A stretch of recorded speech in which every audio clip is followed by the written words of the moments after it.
O tempo hoje voou, misericórdia, você não está passando. Para aí um pouquinho o relógio, pelo amor de Deus. Glória a Jesus. Eu tenho uma palavra ao teu coração, tá? Eu não sei se você está ciente, né? Deus marcou essa reunião contigo hoje, tá? Eu não sei se você trouxe papel, caneta e Bíblia, mas pelo menos eu sei que você trouxe seu coração, né? Então se prepare para Deus falar contigo em nome do Senhor Jesus. Isso é uma leitura. Esse personagem aqui, você conhece muito, mas muito mesmo ele, tá? Eu quero que... Não precisa colocar não, Davizinho, tá? Coloca não, para os crentes começar a abrir as suas mídias e as suas Bíblias aí. Primeiro volume, ou primeiro livro de Reis, capítulo de número 13, de 1. Vai ter escolinha, Dudinha? Vai. Vem para cá, vamos aqui orar por eles.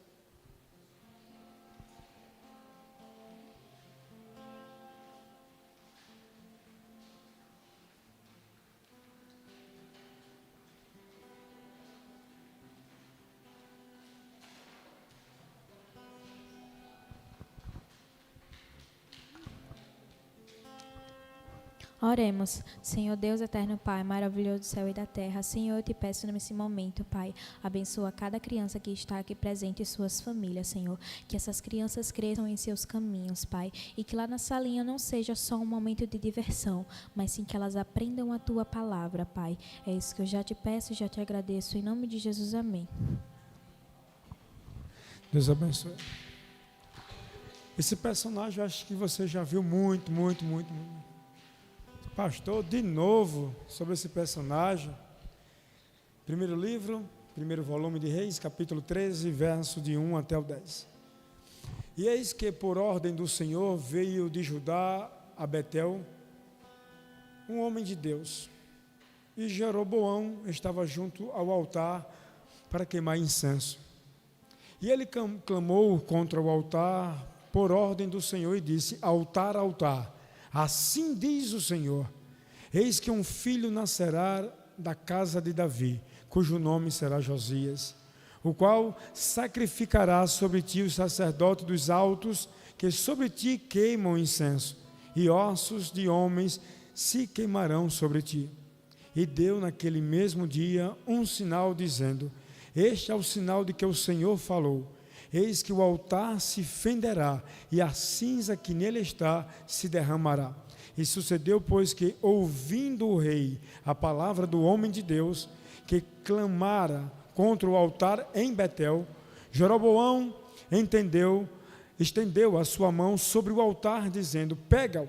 Mas a sua mão, que tinha estendido contra ele, secou, e não podia tornar a trazê-la a si.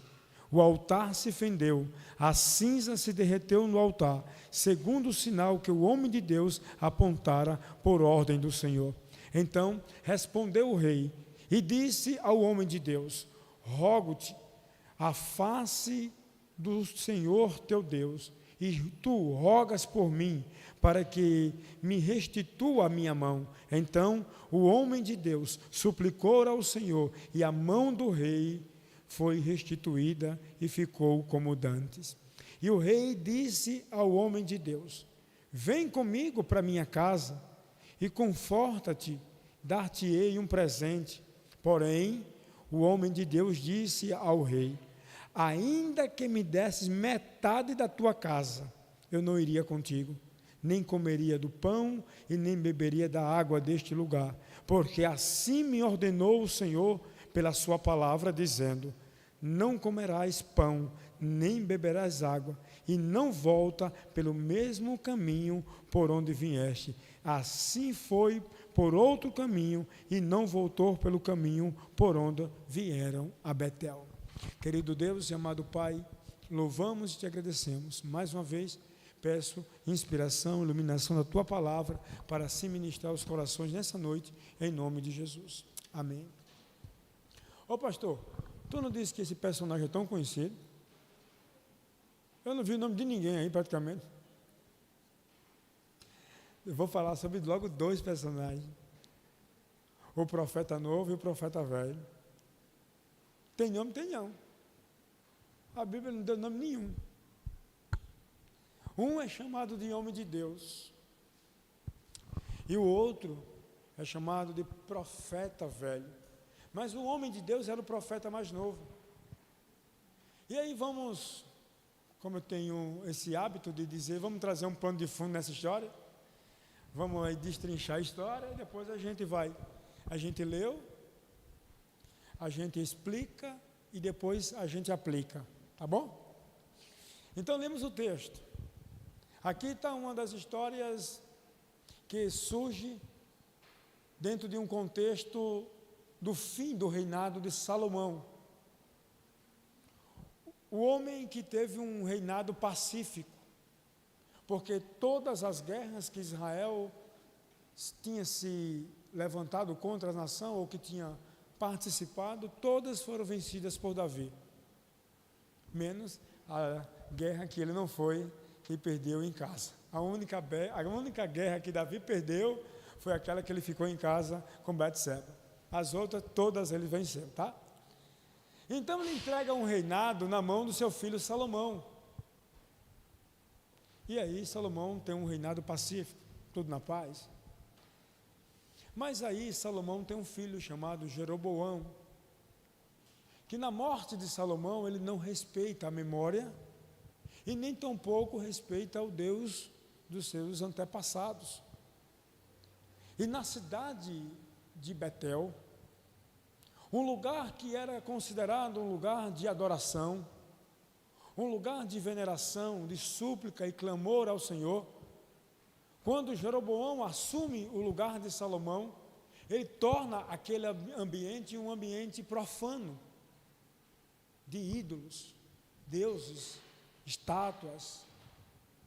E aí a ira toma conta do Senhor, porque o pecado incomodava ao Senhor, o pecado incomoda a Deus, o pecado nos distancia de Deus, a desobediência, a idolatria, tudo isso estava relacionado àquele momento dentro desse contexto. Jeroboão pecando, aí Deus se levanta e diz: eu vou dar um basta nisso. Por quê?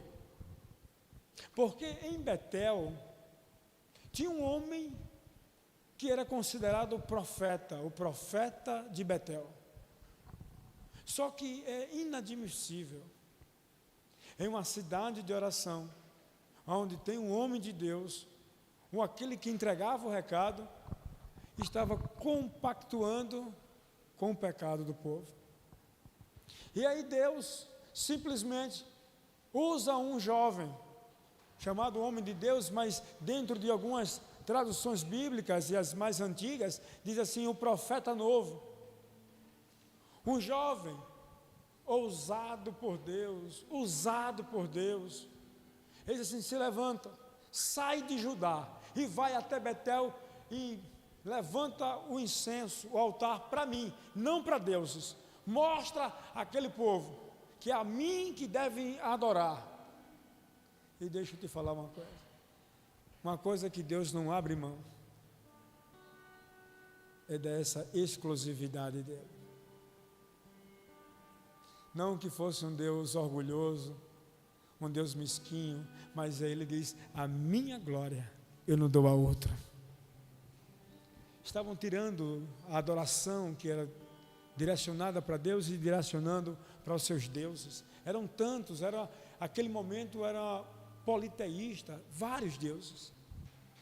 Aí ele diz assim, meu filho, não bebe água, nem come pão, e pelo caminho que tu fores, não volta por ele, volta por outro caminho.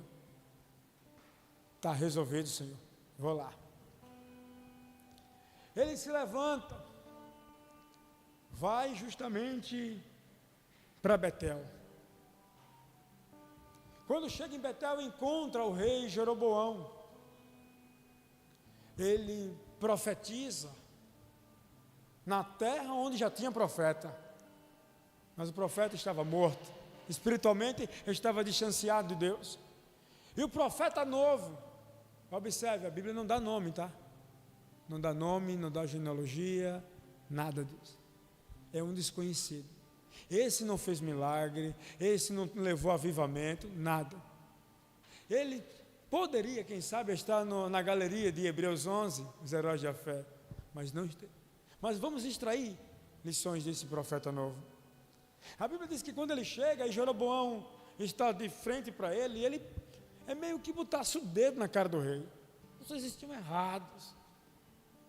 Aí o rei se revolta e vê que ele levanta um altar para adorar o Senhor, e o rei Jeroboão tenta derrubar, e quando ele levanta a mão se encolhe, chamada ressequida ou resseca, fica deficiente no mesmo instante. E ele observa e vê que é Deus, e ele olha para o profeta novo e diz assim: ora, agora já é homem de Deus, né? Ora por mim.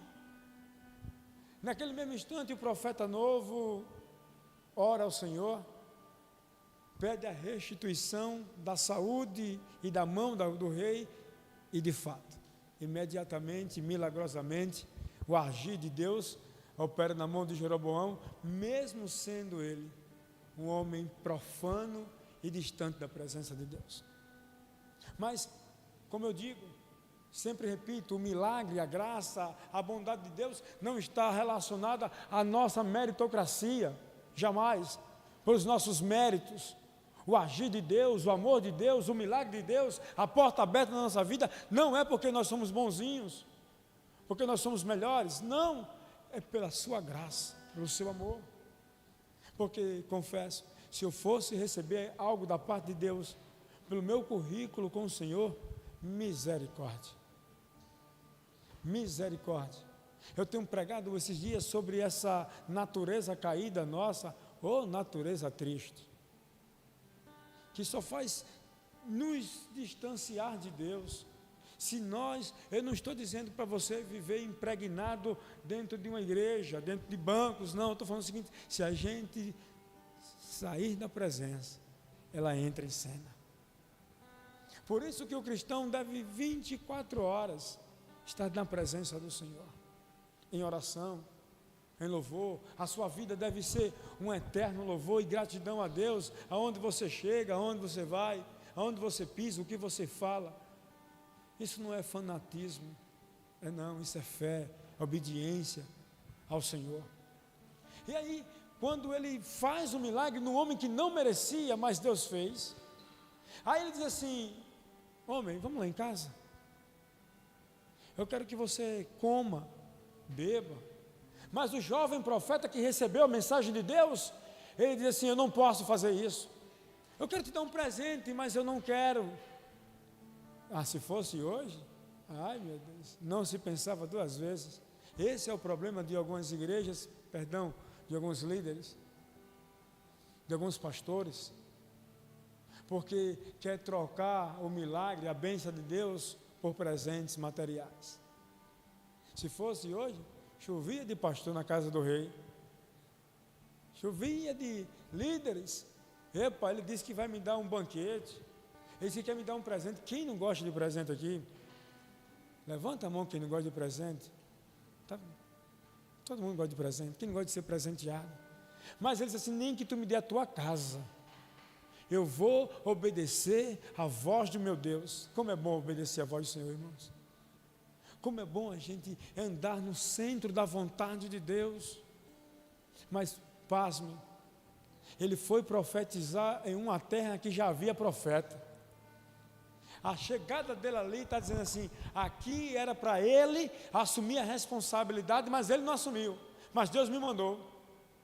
Mas aí a história, todos percebem e presenciam aquele milagre. Alguns jovens estavam ali, e aquele jovem que estava vendo aquele milagre era o filho do profeta de Betel, daquela cidade. Quem sabe eles disseram um para o outro: era para meu pai fazer isso. Essa referência era ser meu pai. Mas eles foram até o homem, ou o profeta velho. E chega lá e diz: pai, aconteceu algo. Um menino mais novo, um profeta novo, da mesma linhagem que o Senhor, ele veio aqui, botou o dedo na cara do rei, ainda profetizou e ainda curou ele. Aí os filhos, onde ele está? Espera aí, eu quero saber. Mas qual foi a ordem? Não coma pão, não beba água e não volte pelo mesmo caminho. De fato, ele montou no jumento e voltou por outro caminho. E disseram: pai, ele está indo por outro caminho, não porque ele veio para Betel, de Judá para Betel, esse caminho ele não está vindo, ele está indo por outro, está pegando outro atalho, outro caminho. Esse, espera aí, qual é? E apontaram um caminho para o profeta velho. O profeta velho chega, corre, percebe, passa por ele, encontra um atalho e fica embaixo de uma árvore. Quando vem o profeta novo, ele diz: homem de Deus, eu soube o que você fez lá, eu quero te fazer um convite, vamos para lá para casa, coma, beba. Ele diz assim: eu não posso fazer isso, porque o meu Deus, o Senhor, Ele me disse que eu não podia beber e não podia comer comida de lá, porque são profanos. Mas aí o profeta velho, sábio não, tem uma diferença muito grande, tá? Entre o sábio e o sabido. Um dia eu te explico. Baixou o espírito de sabido, aí disse assim: mas o meu Deus, que também é teu Deus, porque também eu sou profeta igual a ti, falou comigo e disse que era para você voltar. Versículo 18 diz assim: e ele disse, o profeta velho: também eu sou profeta como tu, e o anjo do Senhor falou comigo e me deu ordem para fazer você voltar a casa, para comer pão e beber água. E a Bíblia abre um parênteses assim: porém ele mentiu. Essa é uma palavra muito forte, não? Para um profeta, uma referência. Usar o nome de Deus, falar que Deus falou com ele, e a Bíblia ainda diz: e ele mentiu. Ora, o problema é que eu sou um jovem pastor. Todo aspirante, jovem pastor, até pastores mais velhos, sempre tem no seu ministério referências. Quem não tem referências aqui na vida espiritual, de igreja cristã? Quem não tem referência na área profissional, a que você segue? Quando você olha para aquele profissional que você se identifica: meu Deus, que referência. Eu tenho alguns pastores que eu olho e digo: ah, Jesus, como eu queria chegar nesse nível, que referência. A gente lê os livros, assiste as mensagens desses homens, eu fico encantado. Tem pastor para mim que é referência, que se eu pudesse passar o dia todinho escutando ele, a mensagem dele, ah, meu Deus do céu, eu passaria. São mensagens que me alegram, eu choro, eu rio, dou glória a Jesus, ah, que maravilha. Então, ele observa e ouve algo da parte, eu também sou profeta, e Deus também falou comigo. Foi o que ele fez. Ao invés de permanecer na voz do que o Senhor falou com ele, ele voltou, comeu, bebeu, e na hora que ele estava bebendo, comendo na mesa, o próprio profeta, que induziu ele ao erro, e disse: tu desobedeceste ao Senhor e pagarás com a tua vida. Irmãos, parece que a Bíblia se contradiz, né? Como é que ele dá uma mensagem mentirosa? Como é que ele prega em nome de Deus, e Deus não mandou, Deus mandou dizer e Deus não disse, e depois ele é usado por Deus? Não parece uma contradição, né? A gente olha assim: meu Deus. Mas a Bíblia, ela explica ela mesma. Porque, deixa eu te dizer algo muito peculiar que eu entendo.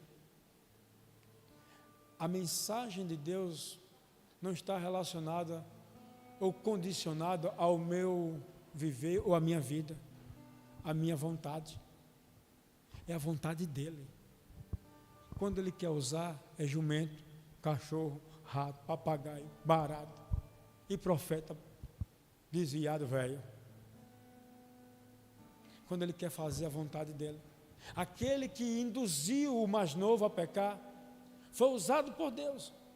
Ele foi da água para o vinho, do céu ao inferno, do santo ao profano.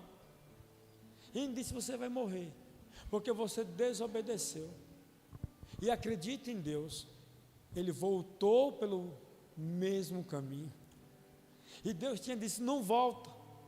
Ele voltou pelo mesmo caminho, e no meio do caminho, um leão o devorou.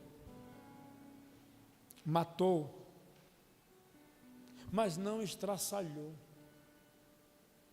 O corpo ficou na estrada, o jumento do lado e o leão do outro, o corpo apenas ferido e não estraçalhado, e não devorado. Morto, passaram em olhares assim: o profeta, que entregou o recado em Betel, está morto, por desobedecer ao Senhor, por dar ouvido a uma referência distorcida. Quantos de nós temos decepcionados com pessoas que a gente olha no nosso âmbito social, nas redes sociais, o que está hoje na mídia, que para nós foi uma referência, e a gente olha lá, escândalos, decepções, e muitas vezes, ou a maioria das vezes, dentro das nossas igrejas.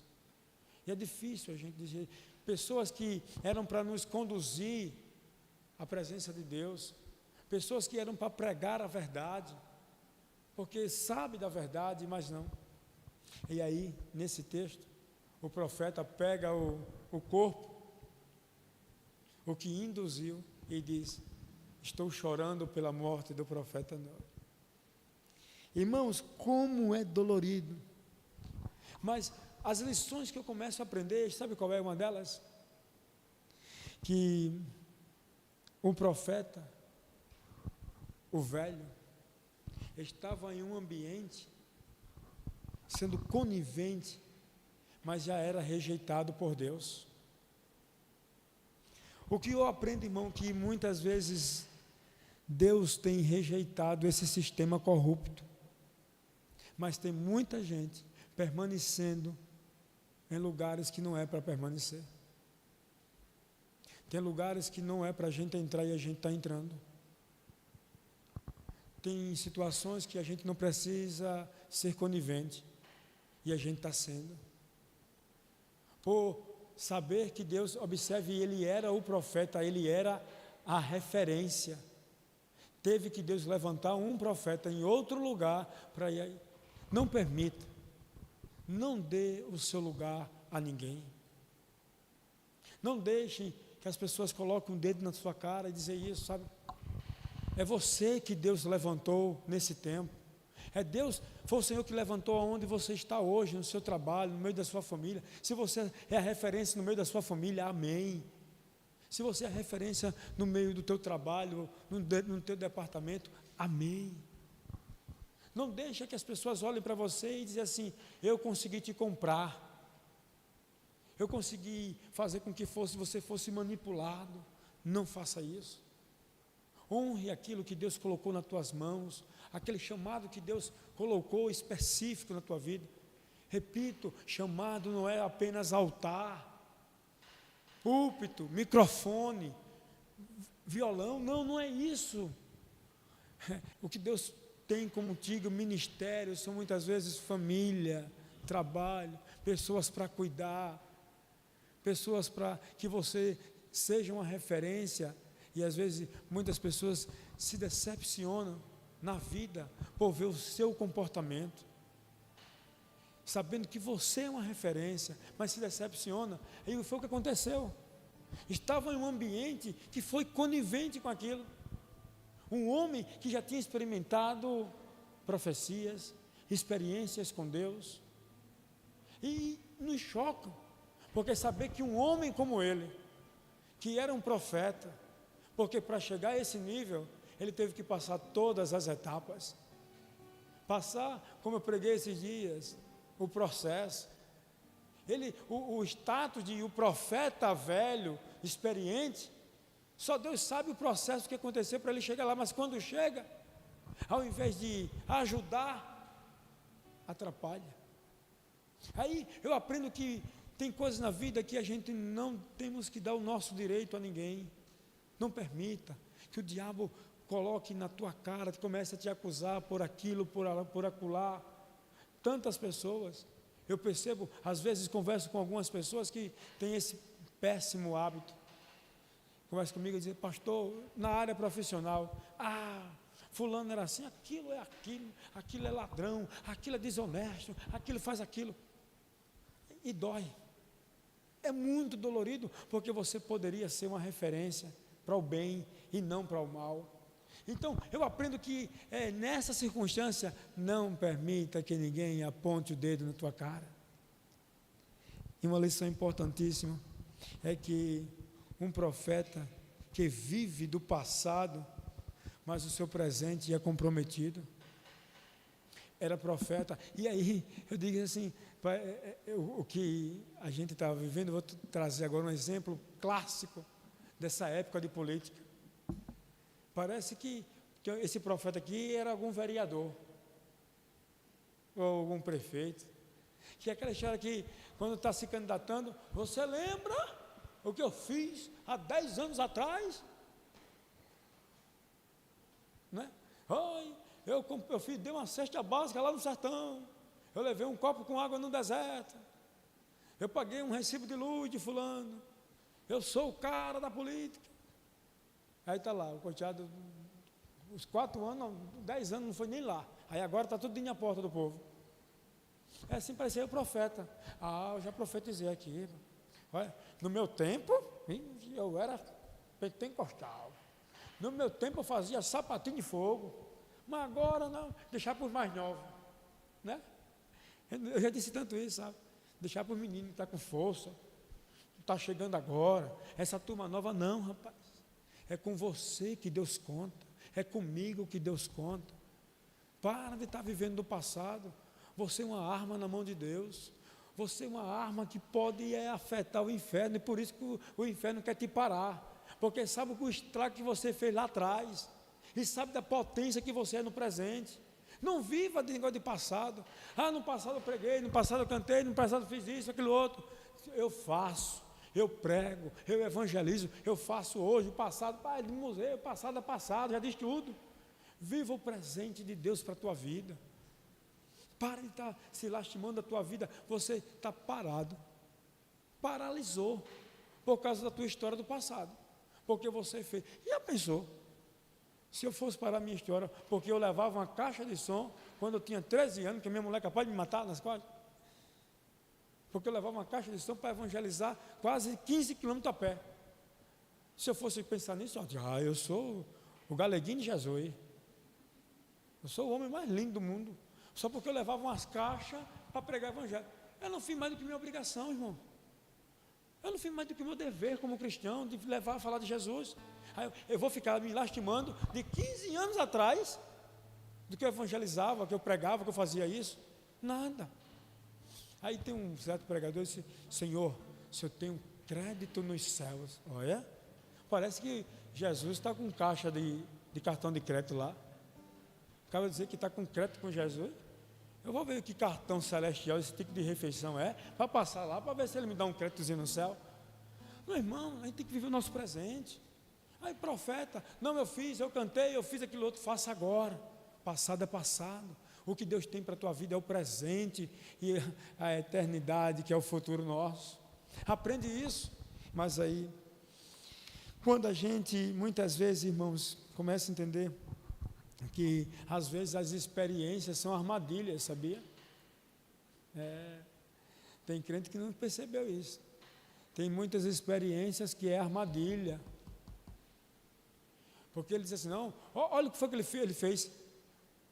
Profeta velho, experiente, chega para o novo e diz: e o Senhor Aí o menino, sem experiência, deu ouvido, morreu.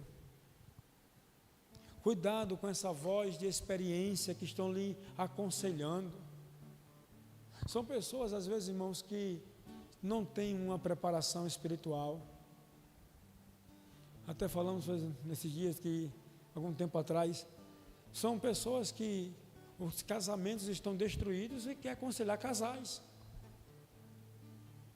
São pessoas em que os filhos estão nas drogas e quer libertar o filho dos outros e não luta pelos deles. São pessoas que querem tratar de assuntos que não têm capacidade e diz que tem experiência e está levando muitos cristãos ao inferno, ao abismo. Levando, às vezes, eu vi uma frase essa semana que é interessante, que o pregador do Instagram, o pregador do congresso, ele vem, ele prega, mas prega e vai-se embora. O pastor está todo dia, o pastor está lá, vai na casa do irmão, toma café, ô glória, almoça, faz um monte de coisa, está aconselhando, está fazendo isso, mas não tem valor. Aí chega o pastorzão num domingo à noite, convidado pelo pastor James, prega, eita, esse é o melhor pastor das galáxias. Mas o pastor que está lá, chuva, sol, todos os dias, correndo para cima e para baixo, e a gente está dando ouvido à voz de Instagram, de Facebook. Aí o cara chega, teve uma semana dessa aí, que veio me conversando conosco, dizendo que Deus tinha mandado um príncipe encantado de outro país, que tinha uma herança para mandar para ela, aconselhando ela, e ela tinha que depositar primeiro um dinheiro, e veio falar com a outra irmã se era de Deus. Meu irmão, eu só não dei uns cascudos naquela irmã, porque eu estava crente. Irmão, tu és crente, santa, tu está na internet atrás de tesouro escondido do Indiana Jones, e se enrolando porque foi a voz de Deus. Que voz é essa, pelo amor de Deus? É uma facilidade, sabe? Olha, irmão, eu tenho um medo desse negócio, essa conexão muito, sabe? Deus falou, Deus falou, Deus falou. Eu queria a receita de estar ouvindo essa sensibilidade. Eu acho que eu estou em pecado, e dos grandes. Eu estou um pastor desviado mesmo, desobediente, porque eu nunca vi um negócio desse. Deus falou, Deus falou. De manhã no café, Deus falou, Deus falou, Deus falou, Deus falou. Meu Deus, me dá essa sintonia. Eu estou parecendo aquele radinho que tem que botar o bombril em cima. Está chiando, até pegar essa sintonia está difícil. Então a gente precisa entender sobre isso, irmãos. Então o que aconteceu? Quando a gente não ouve a voz de Deus, a gente paga muito caro. Eu concluo, porque a mensagem hoje é de vigília, é que nem todo Deus me disse vem de Deus, tá? Nem todo Deus me disse vem de Deus. Tem um certo cidadão, que eu tive uma mensagem às vezes aqui, pregando sobre a tentação de Jesus no deserto, e quando eu disse que nem todo aquele que está no poder foi Deus que levantou, esse irmão quase saía daqui do banco e ia correr, quase corria. Veio depois aqui meio cismado, será que ele vai dar uma lapada em mim? Eu não, a Bíblia. Porque a gente, por que eu disse isso? Porque você observou quem foi que levou Jesus no pináculo? Não foi Deus não, santo, foi o diabo. Pegou Jesus e disse, isso aqui eu dou tudinho a tu, ó, se tu me adorar. Esse reino todinho eu dou a você, Jesus. Aí tem gente que está lá em cima, o reino todinho está achando que foi Deus que levou, foi não, foi o diabo. E a gente não observa isso. Cuidado, olha, Deus mandou te dizer, pondere, tenha discernimento, tenha sabedoria, para depois estar botando os pés pelas mãos aí, e a tua vida depois ser tragado pelo leão. Mas aí outra fase para concluir, a maior queda não é moral, é espiritual. Ele já estava imoral, mas a maior queda foi espiritual do profeta novo.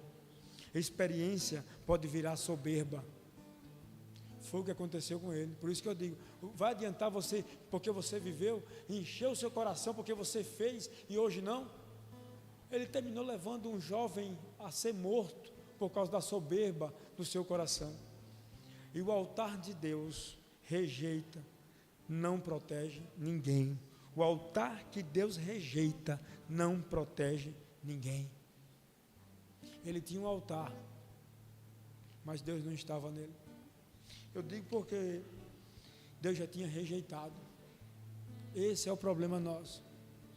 Tem coisas na nossa vida que Deus já tem rejeitado e a gente tem que se policiar para isso. Cuidado, não insiste naquilo que Deus já rejeitou. Não insiste naquilo que Deus já tirou da tua vida. Não insista que caminhe contigo aquilo que Deus já jogou fora. Os ídolos que Deus já tirou da tua vida. As lutas, as portas que foram fechadas, deixa para trás. É daqui para frente. Caminhe. Porque grandes consequências são quando nós não ouvimos a voz de Deus. Essa é a lição desse personagem tão falado, o profeta novo e o profeta velho. O profeta novo desobedeceu a voz de Deus e o profeta velho usou o nome de Deus. Todos erraram ali. Uma única coisa certa é: Deus sempre se manteve fiel na sua palavra. E assim será na tua vida, na nossa vida, em nome de Jesus. Fique em pé, já passamos um pouco da hora. Não a minha vontade, mas a tua. Não são meus os caminhos, mas são teus. Que eu comece uma nova caminhada, pensando segundo a vontade de Deus. Pensando segundo a vontade de Deus. Não a minha verdade, mas a tua verdade. Não a minha vontade, mas a tua vontade. Não os meus 10 caminhos, mas os caminhos teus. Que eu reflita e proclame aos amigos e ao mundo que vivo segundo a vontade de Deus. Que vivo segundo a vontade de Deus. Seja a tua palavra como estrela que brilhou lá na pátria dos judeus, e que eu fale de Cristo a todo mundo, agindo segundo a vontade de Deus, agindo segundo a vontade de Deus. E não a minha verdade, mas a tua verdade. Não a minha vontade, mas a tua vontade. Não os meus 10 caminhos, mas os caminhos teus. Que eu reflita e proclame aos amigos e ao mundo que vivo segundo a vontade de Deus. Que vivo segundo a vontade de Deus. Que eu me torne uma bênção permanente para mim, para os outros, para os meus. Vejam todos assim que eu sou um crente, seguindo segundo a vontade de Deus, vivendo segundo a vontade de Deus. Não a minha vontade, mas a tua verdade. Não a minha vontade, mas a tua vontade. Não os meus 10 caminhos, mas os caminhos teus. Que eu reflita e proclame aos amigos e ao mundo que vivo segundo a vontade de Deus. Que vivo segundo a vontade de Deus. Não a minha vontade, mas a tua vontade. Não a minha verdade, mas a tua verdade. Não os meus 10 caminhos, mas os caminhos teus. Que eu reflita e proclame aos amigos e ao mundo que vivo segundo a vontade de Deus. Que vivo segundo a vontade de Deus. Amém, glória a Deus. Querido Deus e amado Pai, nós te louvamos e te agradecemos nessa noite. Obrigado, Senhor, por tudo que foi tratado, tua palavra que possamos levar como lição para nossas vidas tudo que foi falado, que a tua palavra possa render frutos em nosso coração. Assim, eu quero pedir que o Senhor nos despeça em paz, guardado debaixo da tua proteção divina para os nossos lares. Peço ao Senhor que me perdoe nossas falhas, nossos erros, nossos pecados, nos dando sobre nós o sangue que foi vertido no Calvário para a remissão dos nossos pecados. Assim te pedimos e assim também te agradecemos. E que o amor de Deus, a graça redentora de Cristo Jesus e a consolação do Divino Espírito Santo com você, sua família e com todo o povo de Deus espalhado pela face da terra. Mas eu quero te falar o seguinte: antes de a gente ir embora, tem parabéns. Tem que ter parabéns. Vamos cantar parabéns? Recheado de crente. Edivânia, por favor.